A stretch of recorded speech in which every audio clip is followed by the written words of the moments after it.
Merci, Monsieur le Président. Je remercie la Société tunisienne de gynécologie obstétrique pour m'avoir autorisé de participer à votre manifestation.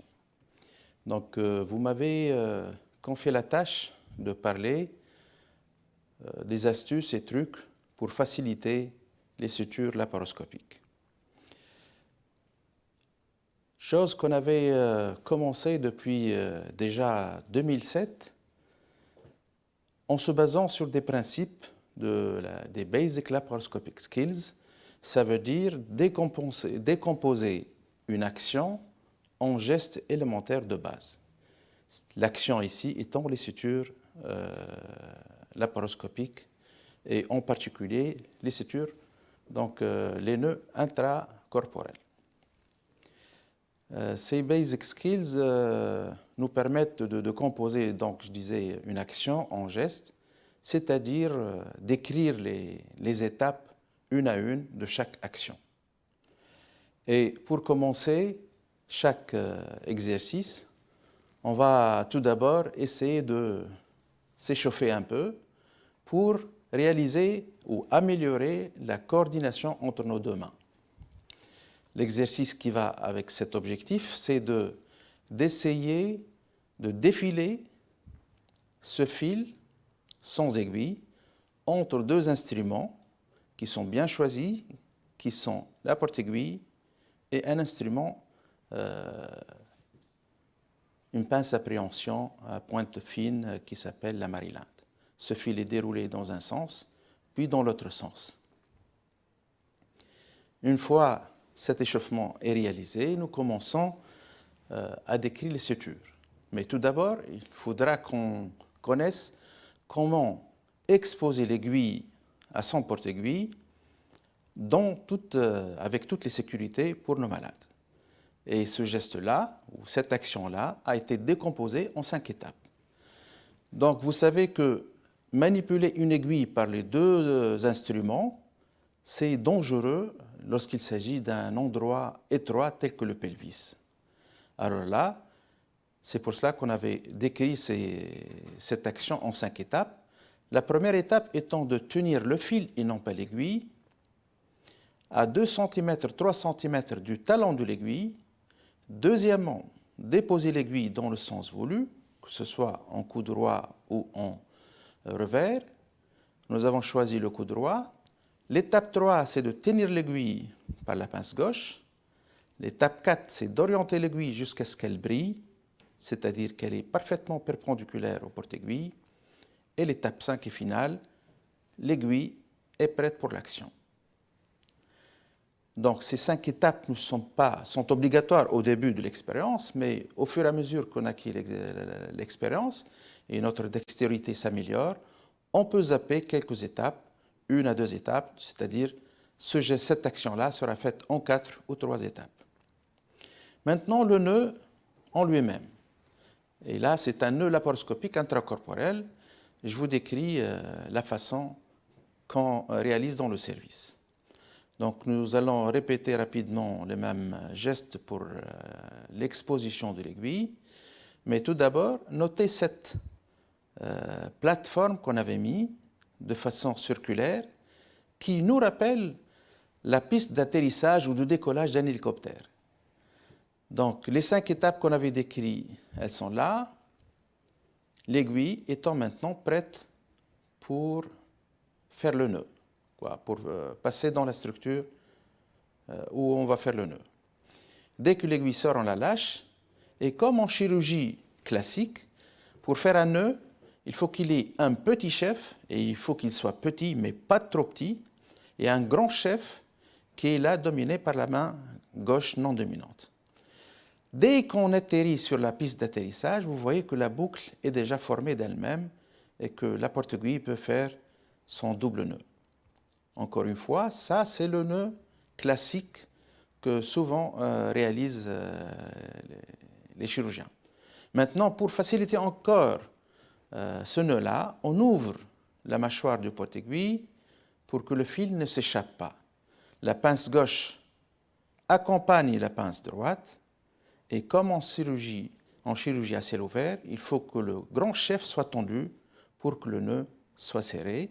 Et ainsi, on pourra faire la deuxième clé, que ce soit en clé droite ou inversée, et ainsi de suite.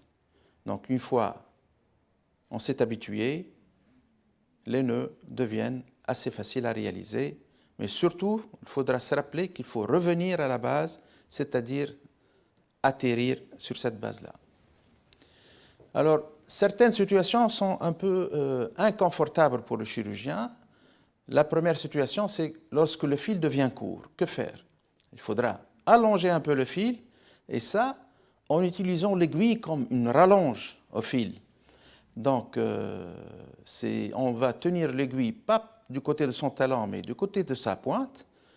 Dans l'axe du grand chef, on atterrit, la boucle est faite, et on peut faire ce qu'on faisait tout à l'heure pour réaliser une double clé. Pour faire une autre clé supplémentaire, la même chose, on aligne l'aiguille avec le grand chef et le nœud est fait. Une autre situation difficile, c'est lorsque la position des trocars n'est pas adaptée à la réalisation de ces points-là. Parce que vous savez que pour réaliser ce geste-là, qui est parmi les gestes les plus difficiles de la chirurgie endoscopique, il faut qu'il y ait une triangulation suffisante. Je vous montre le cas d'un malade qui a été opéré d'une tumeur du côlon gauche. La tumeur a été enlevée, l'anastomose colorectale a été faite de façon mécanique. Mais notez le fait que ces deux instruments sont presque parallèles. La triangulation n'est pas assurée. Donc c'est là où les choses deviennent très très difficiles et il faudra respecter à ce moment-là les différentes étapes qu'on avait décrites depuis tout à l'heure. Alors là c'est le rectum. Et là, c'est le côlon, l'anastomose étant cette ligne-là.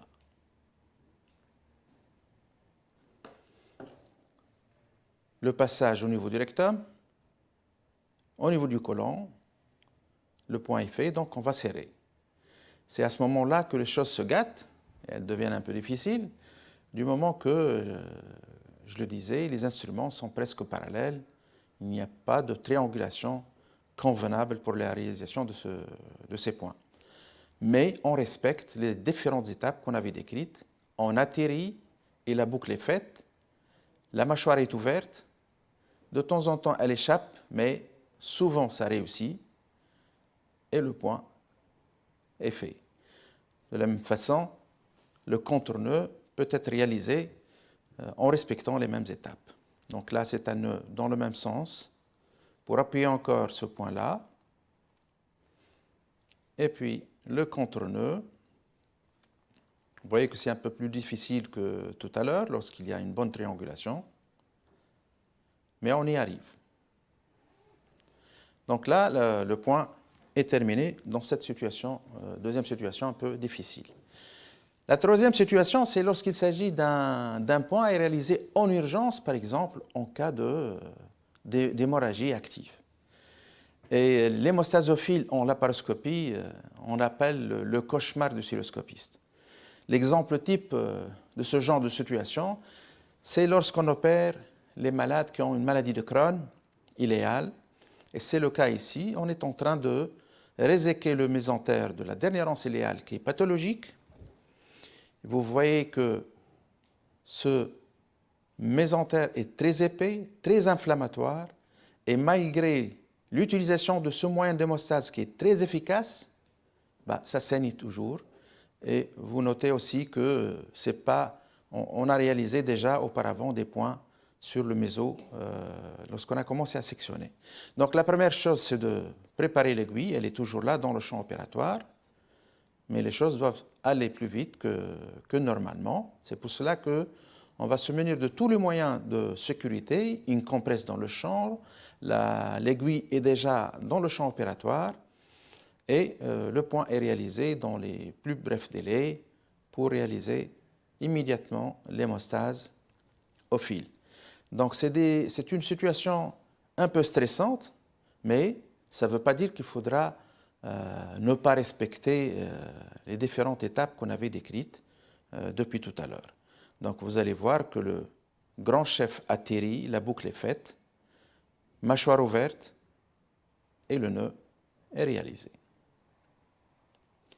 Hémostase parfaite, donc on peut soit refaire un autre nœud ou un autre point. Donc chaque situation, on s'adapte à chaque situation. Voilà, j'espère que je vous ai donné un plus pour votre expérience et je vous souhaite un bon congrès.